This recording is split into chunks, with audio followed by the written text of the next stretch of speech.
Pemirsa, kasus dugaan penipuan berkedok robot trading via aplikasi DNA Pro Academy menjadi sorotan lantaran sejumlah artis terseret dalam kasus ini. Artis yang terjerat diantaranya pasangan Rizky Bilar dan Lesti Kejora, Ivan Gunawan, hingga penyanyi Rosa.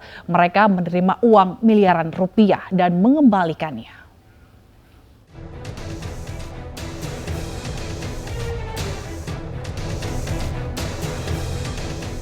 Polisi memanggil sejumlah artis yang diduga menerima uang dari aplikasi robot trading DNA Pro Academy. Beberapa di antaranya ikut mempromosikan investasi bodong ini. Salah satunya perancang busana sekaligus pembawa acara Ivan Gunawan.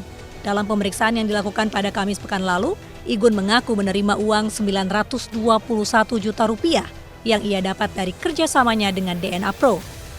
Hubungan saya dengan DNA Pro selama ini adalah saya hanya sebagai ambasador yang awalnya dikontrak selama 3 bulan untuk postingan Instagram dan juga Instagram baik feed maupun story. Sementara itu pasangan Rizky Bilar dan Lesti Kejora menerima uang 1 miliar rupiah dari co-founder DNA Pro, Stephen Richard. Uang ini merupakan kado kelahiran anak pertama Bilar dan Lesti. Rosa mengaku dirinya hanya menjadi pengisi acara kegiatan DNA Pro di Bali pada akhir tahun lalu. Ia juga akan bersikap kooperatif dan siap mengembalikan honor manggung dari DNA Pro ke Bareskrim. Keterkaitan karena saya ditanyain keterkaitannya apa, saya bilang bahwa saya menyanyi untuk sebuah acara yang yang kemudian diketahui namanya DNA Pro. Terus udah gitu jadi cuman 1 kali nyanyi di acaranya itu aja. Kalau ada yang memang harus dikembalikan, saya juga akan mengembalikan sejumlah yang harus dikembalikan. Total 10 artis masuk ke dalam daftar pemeriksaan polisi. Beberapa di antaranya sudah diperiksa mulai dari Ivan Gunawan, Rosa, Rizky Bilar, hingga Yosi Project Pop yang diperiksa kemarin.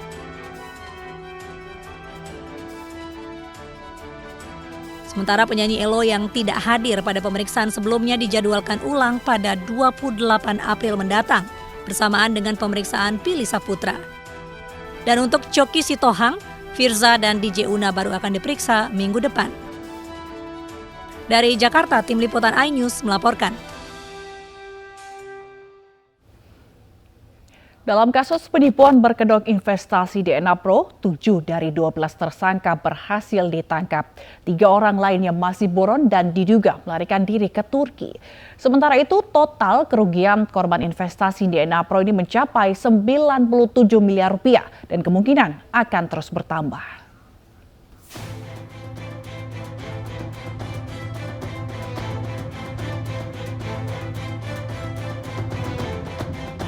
Setelah sempat buron, polisi menangkap founder dan co-founder tim Octopus DNA Pro, Jerry Gunandar dan Stefanus Richard. Mereka ditangkap 8 April 2022. Total polisi menangkap 7 tersangka kasus penipuan berkedok investasi DNA Pro. 3 tersangka yang masih buron pun kini masuk dalam daftar pencarian orang. Red Notice pun telah diterbitkan.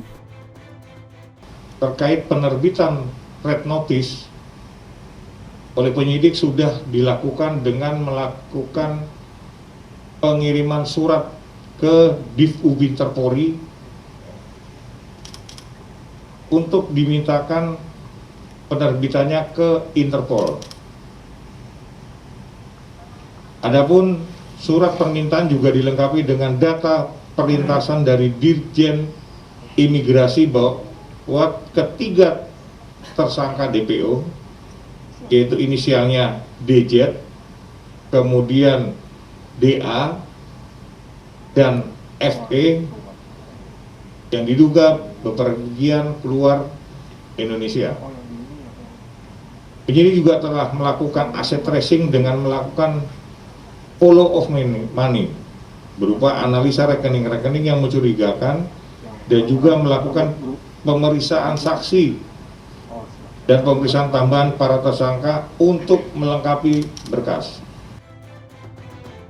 Ketiga tersangka ini adalah Daniel Z, Daniel AB, dan Faye. Mereka menjabat sebagai pendiri dan direktur DNA Pro.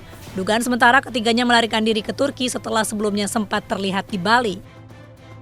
Robot trading DNA Pro adalah produk dari PT DNA Pro Academy.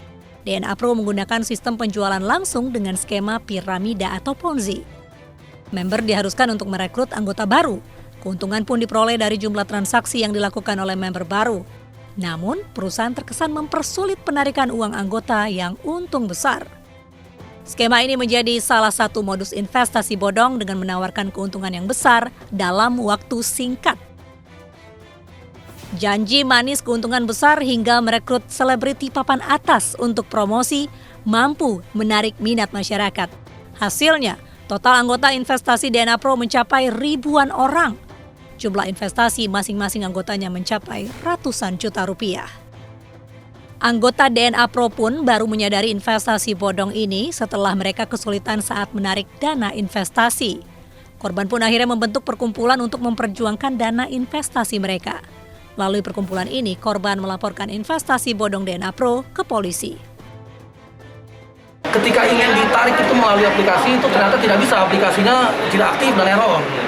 Dan kemudian juga dari pihak korban mencoba langsung menghubungi pihak si DNA Pro ini, namun tidak ada jawaban yang konkret. Bahkan ada yang menyampaikan bahwa dana itu tersimpan di Rusia. Total kerugian nasabah DNA Pro mencapai 97 miliar rupiah. Jumlah ini diperkirakan akan terus bertambah. Kemarin melalui kuasa hukumnya, 3.000 anggota DNA Pro melaporkan petinggi DNA Pro. Total kerugian yang tercatat dari kelompok ini mencapai 565 miliar rupiah. Rencananya, korban akan melaporkan kasus ini ke PPATK untuk menelusuri keberadaan dana mereka. Tim Liputan iNews melaporkan.